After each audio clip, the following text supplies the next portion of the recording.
Hey, so welcome to the first Political Hack Podcast. Political Hack Institute podcast. Aspirational over here. So yeah, this is gonna be just a cute little intro. You know, again, helping people to understand what the purpose and the point is. Also low key helping to reach out to other folks that might want to help out, join the team.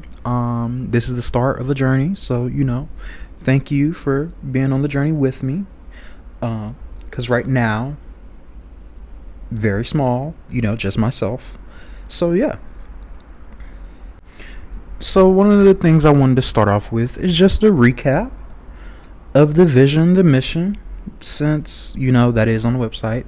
That is, standard practice.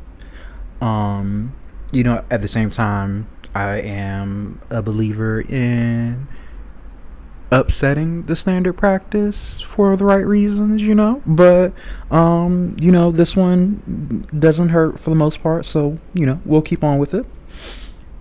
So our vision: Political Hack will be a resource that turns every citizen into a well-formed political watchdog, capable of doing their own data-backed investigation. We will be a leader in data manipulation tools and frameworks designed for everyday people. Political Hack will also be known as an organization for holding officials accountable through transparency and citizen-focused oversight. And the mission, the how we're trying to get there, which is to promote transparency and accountability in government by empowering citizens to interact with campaign information and civic data through easy-to-use visual and analytical tools. And so, I guess, just to double back, make sure, no person left behind. What does all this mean? Essentially, in order to help politicians be accountable and realize what the citizens truly want, Political Hack Institute is going to be here giving people at the fingertips, data and information in regards to what politicians are up to, particularly their campaigns. What are some voting records? Information, a little bit more information about the actual topics at hand. Stuff related to their districts, which includes all elected officials.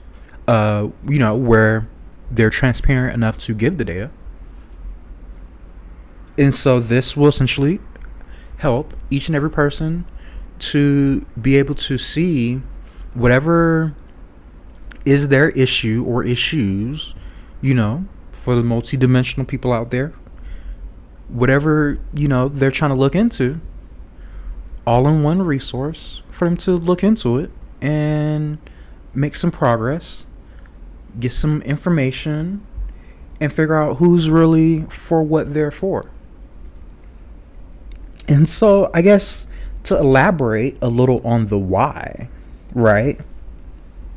There's depth for this. There's purpose. And so around that is, collective action is really can be the greatest oversight there is. I mean, one person can't search, all of, let's say, Texas, but a few billion people probably could. So, not to mention, even if one person could, after a while of, doing a task over and over again, you kind of just kick into autopilot and exactly. So, again, collective action can be one of the greatest types of oversight there is. And so, again, this is helping to give the tools for each individual to do this sort of oversight that they're interested in, they're curious about, they're concerned about. And so it's also just a reminder in, our digital age with technology everywhere. And again, I know this is our intro, so you might not know, but I can get on my soapbox about privacy and transparency in general, and the proliferation of surveillance state and et cetera, et cetera. But anywho, focusing on the topic at hand, privacy and transparency are two-way streets. The government can't sit up here and tell us we should be okay with them invading every bit of our privacy just, on the off chance they might find something, and then turn around and expect to have privacy for themselves. Privacy for them, but transparency for us. It's a two-way street. Not to mention, again, how not only the government, but corporate partners have used and abused said unconsented transparency. And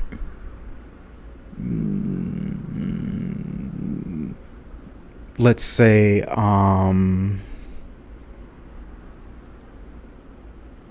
unappreciated privacy for them, or maybe essentially they be keeping privacy for themselves even when they shouldn't. So yeah,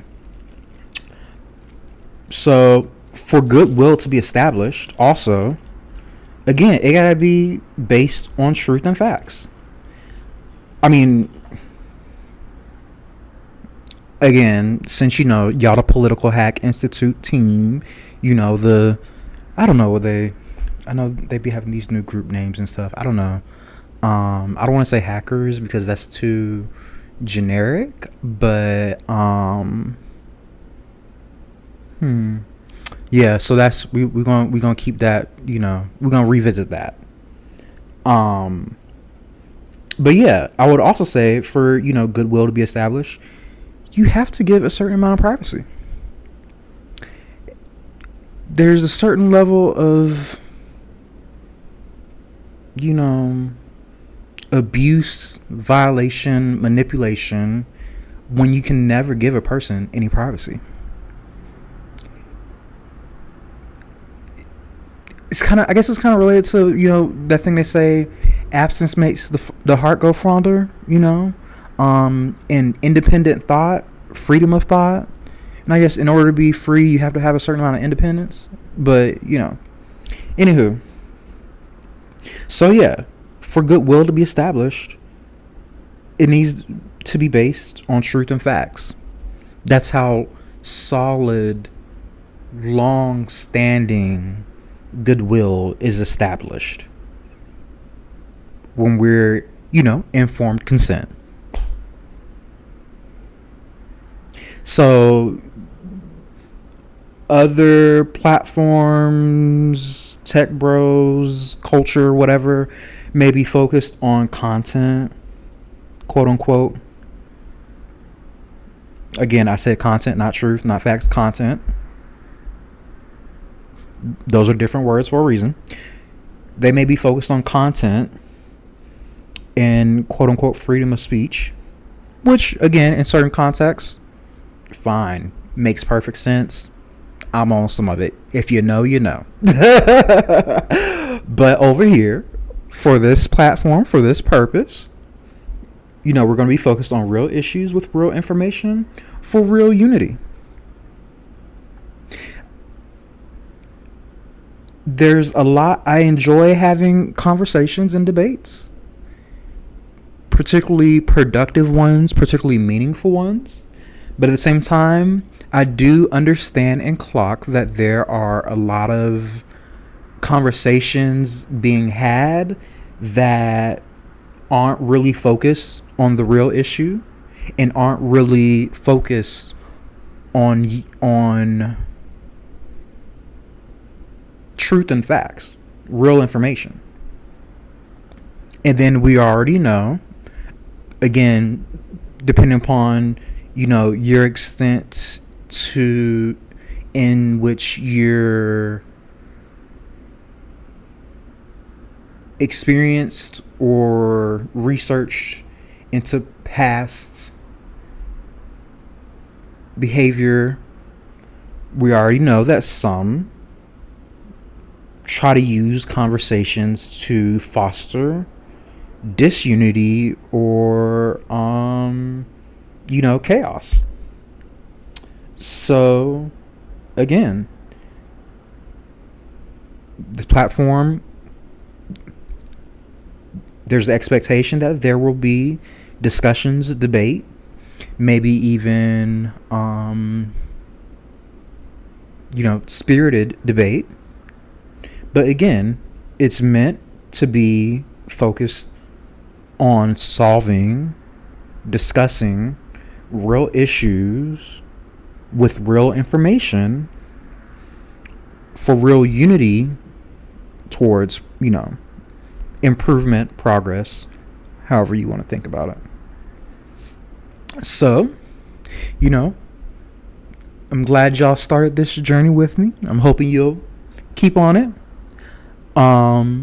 If this seems like something that you would like to lend your skill set to, please reach out. I'm pretty sure I'm going to include some contact information, etc., in the show notes. There's also the website, politicalhack.org. So yeah, reach out. Keep listening, and I'll be back soon, because I have to say something about the Supreme Court decision on Alabama and the Voting Rights Act. So because again, at Political Hack, we want our people to be informed when they go in the ballot box, making the well-informed decisions, the well-researched, discussed decisions, so that they know who and what they're voting for. Or at least, are more confident about who and what they're voting for. I guess, won't get into philosophical debates about absolute knowledge and all that sort of stuff. But yeah. So again, intro and out.